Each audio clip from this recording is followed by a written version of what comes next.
차가운 진찰실의 의사의 목소리가 울려 퍼졌다. 그의 목소리는 차분하고 느렸지만 나에게는 한마디 한마디가 가슴에 떨어지는 돌멩이 같았다. 김순자 선생님, 무릎 관절이 심하게 퇴화되었습니다. 연골이 거의 닳았고 뼈와 뼈가 맞닿고 있습니다. 가벼운 운동과 마사지, 재활을 꾸준히 하지 않으면 한 곳에 머물러야 할 가능성이 매우 높아집니다. 그리고 약은 어느 정도 도움이 될 뿐, 선생님을 살릴 힘은 여전히 선생님의 의지에 있다는 것을 기억하십시오. 나는 말을 잃었다. 의사의 목소리는 여전히 또렷하게 들렸지만 마음은 텅 비어 있었다. 수술대 위에 엑스레이 필름에는 뼈와 뼈가 맞닿아 들쭉날쭉한 무릎 관절의 모습이 선명하게 담겨 있었다. 조금씩 나이 들어 달아가는 모습이었다. 진단서가 내 옆에 놓였고 눈에 보이는 검은 글씨는 눈물이 차오르며 흐릿하게 보였다. 의사에게 절을 올렸다. 다리는 납처럼 무거웠고 진찰실을 한 걸음씩 내딛었다. 바깥은 늦가을이라 추웠고 잿빛 구름이 하늘을 뒤덮었으며 좁은 골목길에는 매서운 바람이 불었다. 낡은 스카프를 끌어올려 바람을 막았지만 추위는 여전히 살갗을 파고들었다. 걸어가는 발걸음마다 누군가 무릎에 바늘을 꽂는 것 같았다. 다리 전체로 퍼져나가는 고통은 가슴을 조여왔다. 거센 바람에 손에 든 검사 결과지가 떨렸다. 마치 파도처럼 밀려오는 불안과 두려움을 억누르려는 듯 검사 결과지를 가슴에 꽉 쥐었다. 심각한 퇴행, 걸을 수 없게 되면 어쩌지? 누구에게 짐이 될까? 누군가 내게 밥을 주고 눈물을 닦아주고 옷을 갈아입혀 주기를 기다리며 누워 있어야 할까? 나에게 무슨 일이 일어날까? 나는 길가에 멈춰서서 잎이 떨어진 나무에 기대섰다. 바람에 낡은 면 코트가 펄럭였다. 나는 집으로 이어지는 긴 길을 멀리 바라보았다. 한때 가장 평화로운 곳이라고 생각했던 집이 이제는 너무나 멀고 차갑게 느껴졌다. 눈물이 왈칵 솟았다. 다리가 욱신거리는 통증 때문이 아니라 눈앞에 어두운 환상이 펼쳐지기 시작했다. 며칠 동안 한자리에 누워 천장만 바라보며 문틈으로 스치는 바람 소리에 귀를 기울이고 누군가의 손길이 나를 일으켜 세워주기를 기다렸지만 언제 올지 알 수 없었다. 나는 스카프를 꽉 끌어당기고 입술을 깨물며 계속 걸었다. 오늘 집으로 가는 길은 너무나 멀고 바람은 너무나 차가웠고 내 심장은 왜 이렇게 무거웠던 걸까? 한 걸음 한 걸음이 두려움을 밟는 것 같았다. 무력해질까봐, 짐이 될까봐, 잊혀질까봐 두려웠다. 그리고 그보다 더 깊은 두려움은 내가 약해졌을 때 내가 가장 사랑하는 사람들이 더 이상 나와 함께하고 싶어 하지 않을까봐 두려웠다. 울퉁불퉁한 집으로 향하는 길을 한 걸음씩 힘겹게 질질 끌었다. 한 걸음 한 걸음 내디딜 때마다 무릎에서 시작된 통증이 엉덩이로 그리고 온몸으로 퍼져나갔다. 마치 누군가 무릎을 꽉 쥐는 것 같았다. 마치 뼈들이 서로 마찰되고 갈리고 다리를 들 때마다 살갗이 찢어지는 것 같았다. 때로는 고통이 너무 심해서 길 한가운데 멈춰서서 길가의 나무 그루터기를 두 손으로 꼭 붙잡고 있어야 했다. 고통의 얼굴이 창백해졌다. 늦가을의 차가운 바람이 얼굴을 스쳐 지나갔고 내 눈물은 고통의 눈물과 뒤섞여 흘러내렸다. 전에 사람들이 골관절염, 그 고통에 대해 이야기하는 것을 들어본 적이 있었다. 하지만 이제 직접 경험하고 나니 이해가 되었습니다. 다리가 아플 뿐만 아니라 제 의지와 자존감마저 갉아먹는 것 같았습니다. 한 걸음 내디딜 때마다 누군가 힘줄을 꼬는 것 같았고 모든 살덩이가 세월의 무게에 금이 가는 것 같았습니다. 대문에 도착한 나는 숨을 헐떡이며 낡은 나무 문을 열었다. 익숙한 집이 눈앞에 나타났지만 오늘은 왜 이렇게 낯설고 차갑게 느껴지는 걸까? 계단에 앉았다. 무릎에는 여전히 통증이 남아있었고 늙은 심장이 약하게 고동칠 때마다 욱신거렸다. 앞으로 겪게 될 날들을 생각했다. 어쩌면 이 고통이 더 심해지고 더 오래 갈지도 모른다는 날, 어쩌면 혼자서는 이 문턱을 넘을 수 없을지도 모른다는 날들이었다. 그 생각에 가슴이 아팠다. 그날 밤 나는 잠을 이룰 수 없었다. 몸을 뒤집을 때마다 무릎이 아팠고 이를 악물게 되었으며 낡은 담요 모서리를 꽉 쥐고 있었다. 칠흑 같은 지붕을 올려다보며 현관 바깥에서 울부짖는 바람 소리를 들으며 너무나 작고 외로웠다.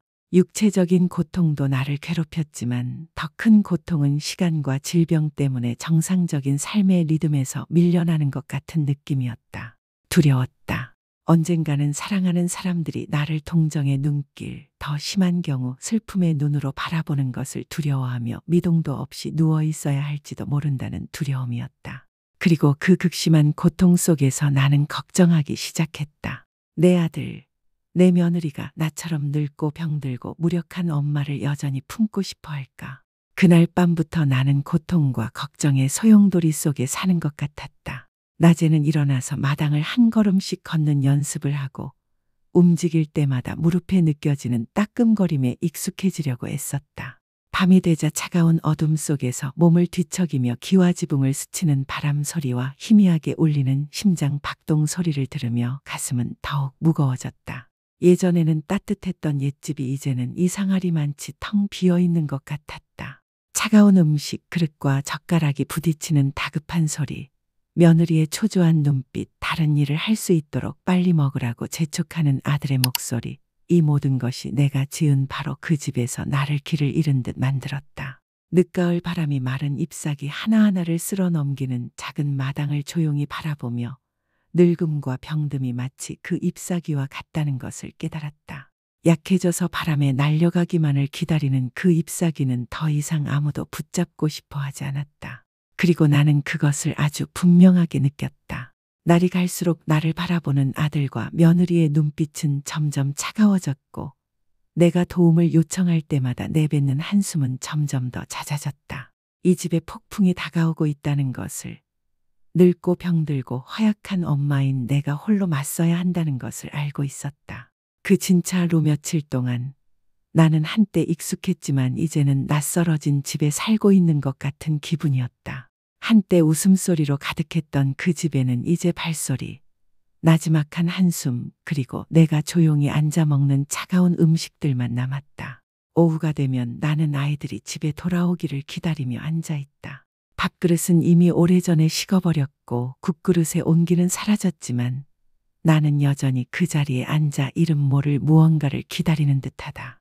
준호와 민정이가 집에 돌아오자 그들은 밥그릇을 흘끗 보며 어색한 몇 마디를 건넨다. 엄마 먼저 드세요. 우리는 나중에 드세요. 걱정할 게 너무 많아요. 그리고 그들은 방으로 사라지고 나는 그곳에 앉아 텅 빈 부엌에 울리는 시계 똑딱거림을 듣고만 있다. 소리 하나하나가 나에게 상기시키는 듯합니다. 나는 늙었고 병들었고 더 이상 이 집에서 살아가는데 꼭 필요한 존재가 아니라는 것을요. 밤이 되자 늦가을에 매서운 바람이 문틈으로 스며들었다. 나는 잠이 오지 않는 침대에 누워 있었다. 몸을 뒤집을 때마다 무릎 관절에 바늘로 찌르는 듯한 날카로운 통증이 솟구쳐 올라 신음소리를 참기 위해 이를 악물어야 했다. 베란다 바깥에서 울려 퍼지는 바람소리, 늙은 심장의 희미한 고동, 그리고 옆방에 있는 아내에게 속삭이는 아들의 목소리가 선명하게 들려왔다. 민정아, 엄마를 이렇게 집에 두는 건 더 귀찮아?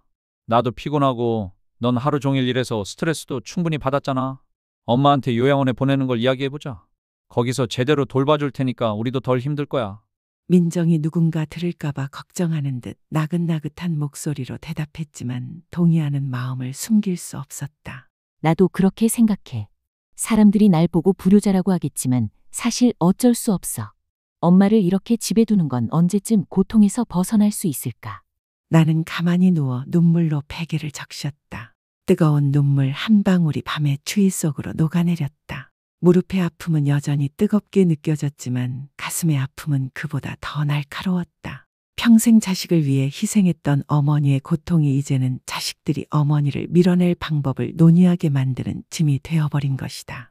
다음 날 아침, 나는 침대 모서리를 붙잡고 힘겹게 마당으로 나가려고 애쓰며 일찍 일어나려 애썼다. 이른 아침 바람은 차가웠고 떨면서도 마당을 쓸고 낙엽을 주워 모으고 문을 닦으려 했었다. 힘이 없어서가 아니라 아이에게 내가 아직 쓸모있는 존재라는 것을, 거기 누워 기다리고 있는 사람이 내가 아니라는 것을 증명하고 싶었기 때문이다.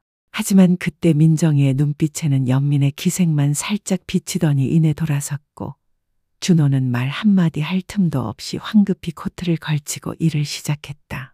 그리고 깨달았습니다. 제게 가장 큰 상처를 준 것은 병이 아니라 한때 믿었던 사람들의 침묵하는 방치와 거부였습니다. 날이 흘러도 집은 여전히 고요하고 텅 비어 있었습니다. 저는 여전히 일찍 일어나 마당을 쓸고 떨어진 노란 잎을 하나하나 주워 모았지만 아무도 신경 쓰지 않았습니다. 가끔씩 마당을 둘러보고 말라버린 정원을 바라보다가 다시 제 모습을 떠올렸습니다. 백발의 구부정한 허리, 걸을 때마다 다리가 저릿저릿한 할머니의 모습이었습니다. 그럴 때마다 가슴이 돌처럼 무거워졌습니다.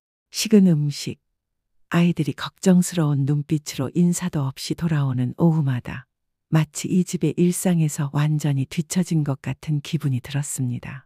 저는 눈물 한 방울 한 방울을 조용히 집안에 모아 밤에 베개가 몇 번이나 젖었는지 오직 저만이 알 수 있도록 했습니다.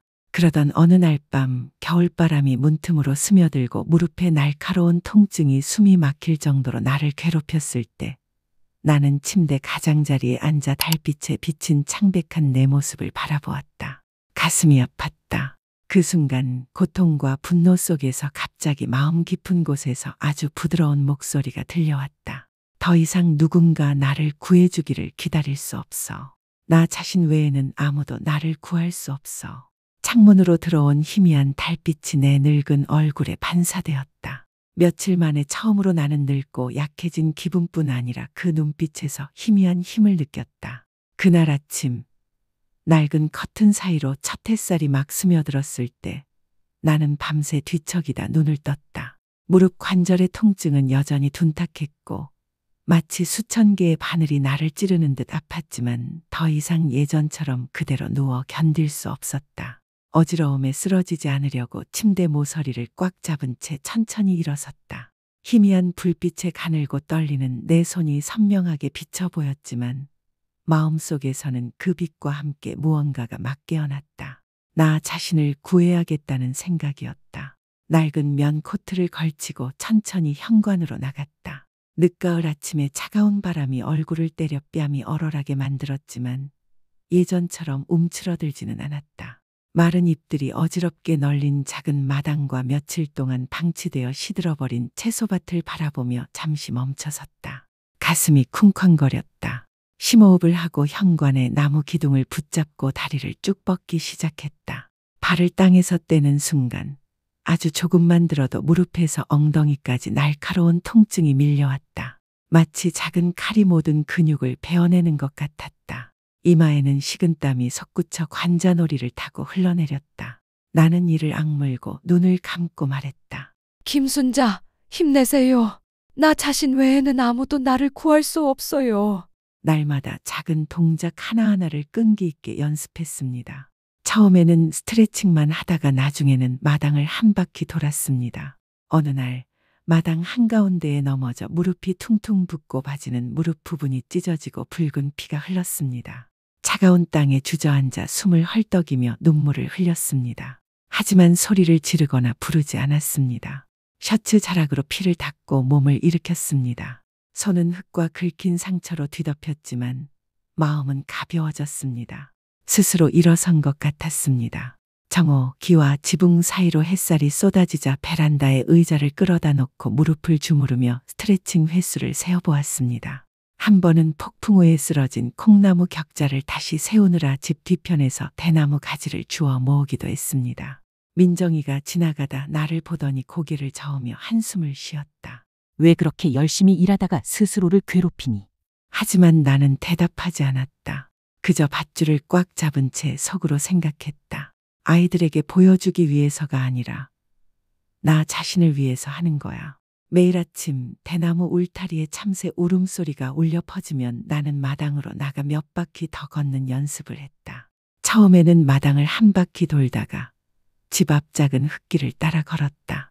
여전히 걸음은 느리고 아팠지만 덜 떨리고 안정적이었다. 매일 오후 나는 베란다에 앉아 내 손길로 다시 푸르게 물든 채소밭을 바라보고 콩나물 시렁에 꽃이 피기 시작하는 것을 바라보고 지붕을 스치는 부드러운 바람 소리를 들으며 안도감을 느꼈다. 나는 알았다. 조금씩 매일매일 내 손과 발과 의지로 나 자신을 구하기 시작했다는 것을. 하지만 제 의지가 항상 모든 고통과 피로를 이겨낼 만큼 강하지는 않았습니다. 추운 아침 겨울바람이 문틈으로 불어와 온몸에 관절의 추위를 실어 올릴 때면 포기하고 싶은 마음이 들곤 했습니다. 어느 날 마당을 걸어보려다 다리가 저리고 아파서 들어올릴 수조차 없었습니다. 베란다 계단에 주저앉아 거친 숨을 몰아쉬며 식은땀을 흘렸습니다. 바람은 여전히 매서웠지만 말입니다. 눈앞에 펼쳐진 정원은 아침 안개 속에 흐릿했고 풍경은 마치 제 의지가 지쳐버린 듯 흐릿했습니다. 잿빛 하늘을 올려다보며 늙은 손이 떨리는 손으로 아픈 무릎을 껴안았다.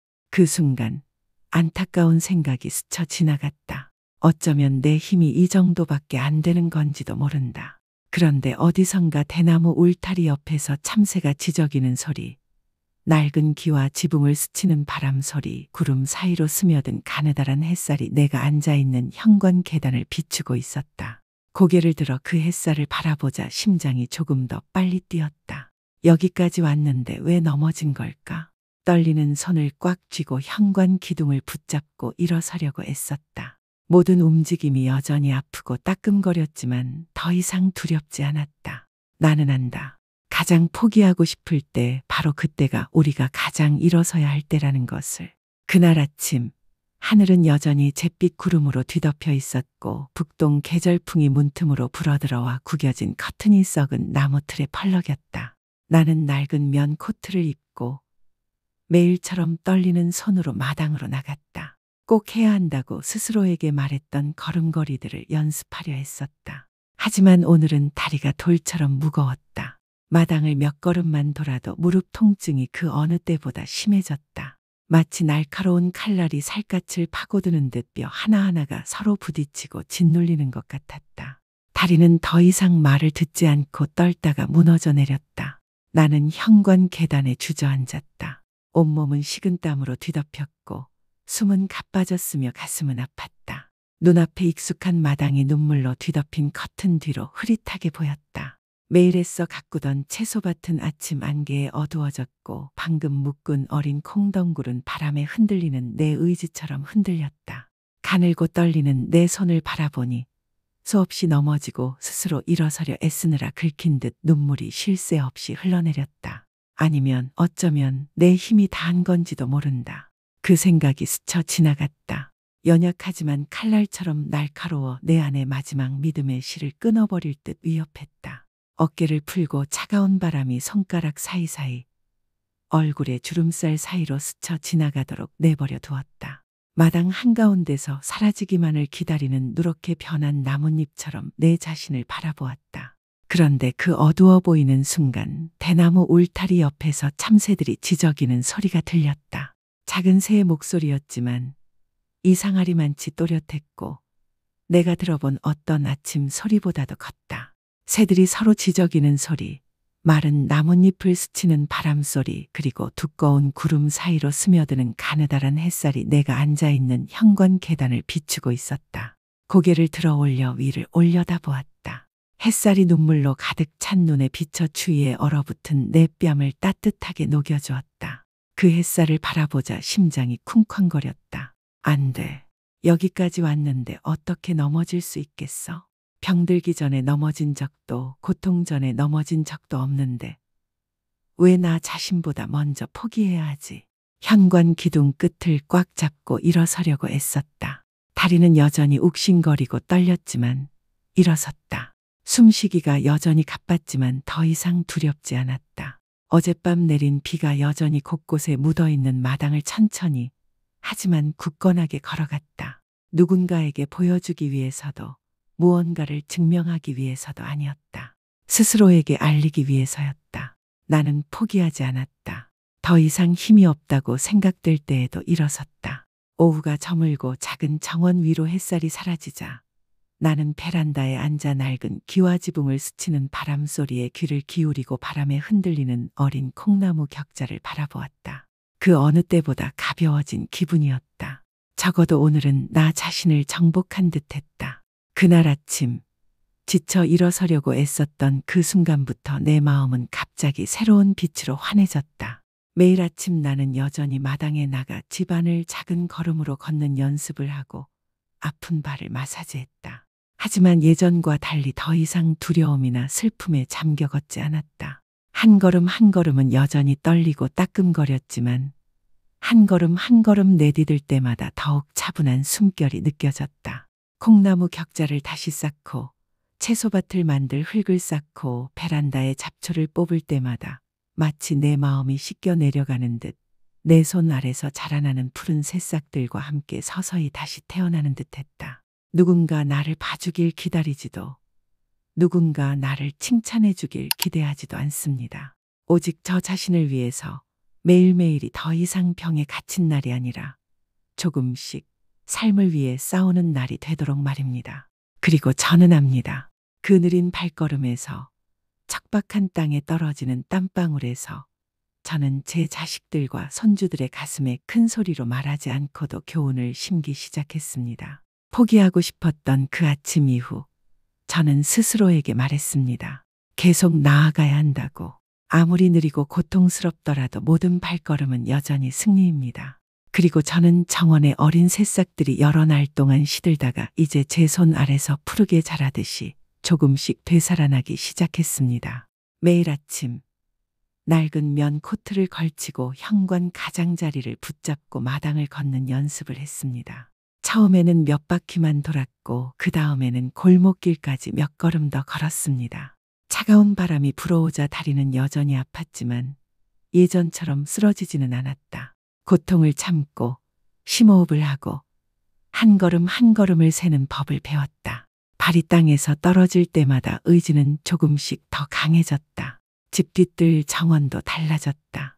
잡초를 모조리 뽑고 흙을 파내고 양배추를 다시 심고 폭풍 후에 쓰러진 콩나물 덩굴을 묶어주었다. 주위의 손은 부어오르고 갈라졌으며 가시에서는 피가 났다. 하지만 마음은 이상하게도 안도감을 느꼈다.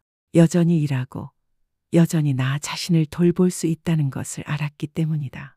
정오가 되자 나는 베란다에 앉아 울퉁불퉁한 기와 지붕 사이로 비스듬히 들어오는 햇살을 바라보며 콩나물 덩굴 사이로 스치는 바람 소리를 듣고 정원에서 나는 신선한 흙내음을 맡았다. 매일매일 숨을 쉴 수 있고 이 발로 걸을 수 있고 햇살 아래 줄지어 늘어선 푸른 채소들을 볼 수 있다는 것에 하늘과 땅에 감사했다. 어느 날 배추밭 옆에서 잡초를 뽑으려고 허리를 굽히고 있는데 대문 앞에 차 한 대가 멈추는 소리가 들렸다. 고개를 들어보니 준호와 민정이가 보였다. 그들은 나를 보자 당황과 놀라움이 가득한 눈으로 마당으로 들어왔다. 한때 그들을 부끄럽고 속상하게 만들었던 늙은 어머니의 야위고 떨리는 모습은 더 이상 없었다. 그들 앞에는 은발의 어머니가 서 있었다. 여전히 작았지만 곧은 어깨, 느리지만 안정적인 다리, 가늘지만 굳은 살이 박힌 듯 강인한 손. 그들은 주변을 둘러보았다. 깨끗한 마당, 싱그러운 푸른 정원, 꽃 피운 콩나물 시렁, 어린 텃밭. 준호의 눈에는 부끄러움이 묻어났고 민정은 고개를 숙인 채 감히 내 눈을 마주치지 못했다. 나는 아이들을 집으로 초대했다. 소박한 부엌에서 차 한 잔을 따라 아이들 앞에 놓았는데 이전처럼 손이 떨리지 않았다. 준호는 차 잔을 들고 머뭇거리는 목소리로 말했다. 엄마, 괜찮아요? 엄마가 이렇게 달라질 줄은 몰랐어요. 나는 미소를 지었다. 부드러운 미소였지만 약간의 슬픔도 섞여 있었다. 엄마는 예전처럼 건강하지 않으세요. 저는 늙었어요. 하지만 저는 혼자 일어설 수 있어요. 제가 알기 때문에요. 제가 스스로를 지키지 못하면 누구에게 의지할 수 있겠어요. 제 아이들이요. 공간은 고요해졌다. 마당 콩나물 덩굴 사이로 스치는 바람 소리와 낡은 기와 위에서 지저귀는 참새 소리만 들렸다. 민정이는 몰래 눈물을 닦았고 준호는 내 앙상한 손을 살며시 쥐었다. 그의 목소리는 목이 메어 있었다. 엄마, 미안해. 내가 너무 무정했어. 엄마가 이렇게 애쓰고 혼자 이렇게 많은 걸 견뎌낼 줄은 몰랐어. 나는 탓하지도 원망하지도 않았다. 창밖으로 황금빛 햇살이 푸른 채소밭 위로 부드럽게 스며드는 모습을 바라보았다. 내 목소리는 베란다 바깥 가을바람처럼 부드러웠다. 엄마는 이제 아무것도 필요 없어. 그저 내가 나중에 후회하지 않도록 잘 살았으면 좋겠어. 인생에서 행복은 돈이 아니라 깨끗한 양심에 있거든. 그리고 나는 알았다. 나는 아이들에게 가장 큰 교훈을 남겼다. 가르침이나 꾸중이 아니라 피로와 고통의 심연에서 조용히 일어선 나 자신을 구함으로써. 그날 오후 아이들이 떠난 후 나는 현관 계단에 홀로 앉아 있었다. 부드러운 바람이 내 은빛 머리카락을 스치며 새 흙냄새, 집 뒤 작은 정원에서 피어나는 어린 잎새 냄새를 실어왔다. 늦은 오후의 햇살은 내 가냘픈 손과 불굴의 의지로 가꾼 콩밭과 채소밭의 황금빛으로 물들었다. 나는 안도감을 느끼며 먼 곳을 바라보았다. 더 이상 위로를 기대하지도 아이들의 질문을 기다리지도 않았다. 이 삶에서 가장 필요한 것은 바로 나 자신을 찾았다는 것을 알았다. 그것은 내 안의 고요한 힘, 부끄러움 없이 충만한 삶을 살았다는 것을 아는 평온함이었다. 그리고 그 순간 나는 같은 처지에 있는 사람들, 즉 질병, 노령, 외로움을 겪는 사람들을 생각했다. 나는 그들에게 내 모든 경험과 내 삶의 이야기를 담아 메시지를 보내고 싶었다. 그날 오후 나는 현관에 조용히 앉아 떨리는 손으로 벽돌을 하나하나 쌓아 올린 마당에 늦은 오후의 햇살이 사라지는 것을 바라보았다. 멀리 들판에서 불어오는 바람은 새풀 냄새, 전날 밤 내린 비로 축축해진 흙냄새, 내가 애써 일궈온 작은 정원의 어린 채소 잎냄새를 실어왔다. 모든 것이 너무나 소박하고 따뜻했다. 나는 눈을 감고 심호흡을 했다. 억울함, 잠 못 이룬 긴 밤, 베개를 적시는 눈물로 가득 찬 마음을 달래려 했다. 나만 분명히 아는 날들을 보냈다. 외로움의 차가움, 지친 몸의 아픔, 점점 낯설어지는 아이들의 눈빛의 아픔. 하지만 나는 또한 누구보다 잘 알고 있다. 힘든 시기에 나를 구해줄 수 있는 사람은 오직 나 자신뿐이라는 것을. 같은 상황에 처한 분들께 이 메시지를 전하고 싶습니다. 최선을 다하기 전에 누군가가 당신을 구해줄 거라고 기대하지 마세요. 그들이 당신을 사랑하지 않아서가 아니라 누구에게나 각자의 걱정이 있기 때문입니다. 계속 기다리면 더 외로워질 뿐입니다. 단 한 걸음, 채소 한 조각, 손에 든 흙 한 줌이라도 스스로 시작하세요. 행복은 멀리 있지 않습니다. 시원한 아침 바람 속에, 직접 우려낸 따뜻한 차 향 속에, 매일 아침 서로에게 지저귀는 새소리 속에, 직접 만들어 먹는 맛있지만 싱거운 음식 속에 행복이 있습니다. 병은 당신의 힘을 앗아갈 수는 있지만 그런 소소한 것들을 즐길 권리는 앗아갈 수 없습니다. 그리고 젊은 세대 여러분, 부모님의 머리가 하얗게 변하고 손이 떨릴 때까지 기다리지 마세요. 당신이 그들을 사랑하는 것을 잊었다는 것을 깨닫기 위해서입니다. 평생 보상받을 수 없는 후회가 있습니다. 이제 현관에 조용히 앉아 어린 콩나무 격자에 드리워지는 마지막 햇살을 바라보며 폭풍우가 지나간 호수 표면처럼 마음이 고요해지는 것을 느낀다. 그 이상은 더 바랄 게 없다. 그저 이것만 기억하면 된다. 나는 포기하지 않았다. 가장 깊은 피로와 고통 속에서 일어섰고 부끄러움 없이 충만한 삶을 살았다. 오랜 세월 낡은 지붕 위로 반짝이는 오후 햇살이 드리워진 창백한 푸른 하늘을 올려다보며 미소 지었다. 부드럽고 고요한 미소는 내가 이겼다는 것을 보여주기에 충분했다. 질병이 아니라 내 마음속 두려움을 이겼다는 것을. 그리고 나는 세상에 간단한 메시지를 남긴다. 강한 사람은 한 번도 넘어져 본 적이 없는 사람이 아니라 넘어질 때마다 용기를 내어 일어나 자신의 두 발로 계속 걸어갈 수 있는 사람입니다. 아픈 분들, 걱정과 외로움 속에서 날마다 늙어가는 분들이 이렇게 믿기를 바랍니다. 매일 눈을 뜨고 빛을 볼 수 있고 바람 소리와 새 소리를 들을 수 있고 손과 발을 들 수 있다는 것, 그것만으로도 큰 축복입니다.